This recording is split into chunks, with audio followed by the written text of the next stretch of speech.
Hello everyone, Coming Clean here. So the release of Sonic Origins is upon us in just a few weeks, which has me excited since I have recently discovered the Sonic games about 30 years too late. This bundle that will be available on all major consoles and PC will include 4 classic Sonic games.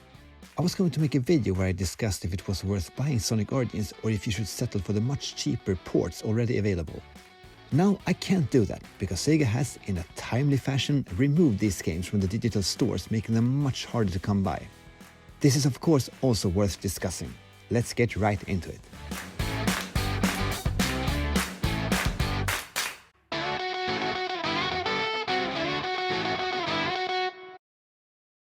Sonic Origins will include 4 classic Sonic games from the 90s, more specifically Sonic the Hedgehog, Sonic the Hedgehog 2, Sonic CD, and Sonic 3 and Knuckles.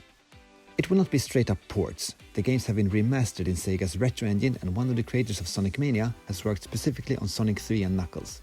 Some extra features have also been added, including a mission mode so that you can tackle the different levels from all games in various ways, increasing the longevity. Other features include an anniversary mode making the games playable in widescreen and with unlimited lives. The classic mode with limited lives and a 4:3 aspect ratio is still available for players who for some reason think that video games nowadays are way too forgiving. They've also added some awesome looking retro-style animated cutscenes. This is the first time all these games are released together in a bundle, and Sonic Origins is without a doubt looking like it will be the most complete classic Sonic package to date. Everything isn't sunshine and rainbows though, and there is a few points I would like to bring up. The first one is the price, which is set to $39.99 US.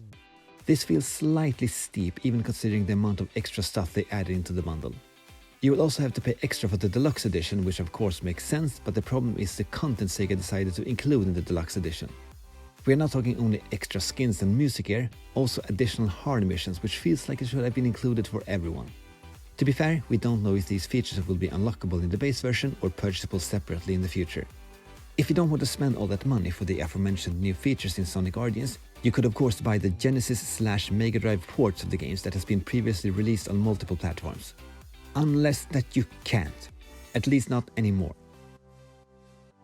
All the games included in the Sonic Origins bundle were recently available on both Xbox Store and Steam, but now they suddenly aren't anymore.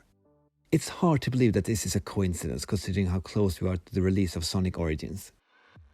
All of a sudden, Sonic Origins is almost the only way to experience these classic titles if you want to buy them today digitally. I've always held Sega as a publisher and developer in high regard, and I still do, but this way of creating an artificial demand for a newly released game is not a very cool move. A bundle with classic games should be sought after because of added extra features that justifies paying for the games again, not because it's the only way to play them because the publisher removed all previous versions. I'm not saying that Sonic Origins won't be worth its asking price. I actually have high hopes that it will be a great bundle. We should, however, go over the ways you can experience some of the games in the bundle in different ways. If you own a PS4 or PS5, you can buy the Sega Genesis Collection, or Mega Drive Classics for us Europeans, that includes Sonic the Hedgehog 1 and 2 alongside a bunch of other games too, of course, including Sonic 3D Blast and Sonic Spinball. The games are ports of the classic games with a 4:3 screen ratio and offers more or less the exact same experience as back in the day. They have, however, added the ability to rewind and speed up the games as well as save states. This bundle goes for around $30, but as with most games on PlayStation Store, this collection is also frequently on sale for much less. The same collection is available on Xbox One and Xbox Series X and S. As a side note, the Xbox console are the console with the highest amount of Sonic games available to them from the online store because you have access to all current and last-gen titles, as well as many of the games from the 360 era thanks to backwards compatibility. On the Nintendo Switch, you have the aforementioned Sega Genesis/Mega Drive bundle available, and if you are a subscriber to the Nintendo Switch Online Expansion Pack, you have Sonic the Hedgehog 2 available in the Genesis/Mega Drive game collection available to subscribers. From the eShop, you can also purchase the Sega HS versions of Sonic 1 and 2, where the most notable addition is the option to play as Knuckles in Sonic 2. These games goes for around $7 when not on sale. Sonic CD was available on PlayStation Now alongside several other Sonic games for a little less than a year, but they are all removed now. To play Sonic CD on a somewhat modern console, you need to buy the physical Sonic Gems collection for PS2 or GameCube. As a final note, Sonic 1 and 2 and CD are also available on mobile devices.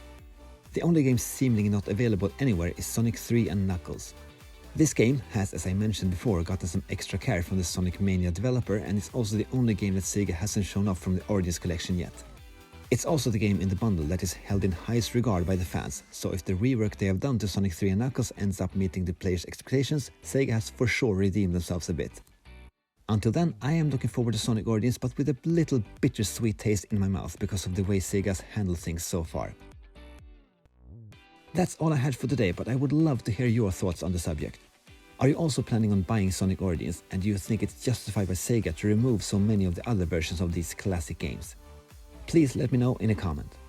That is however it for this video. Consider subscribing for more content about Sonic and other related gaming franchises. Thank you very much for watching. My name is Clean, and I will see you next time. Take care!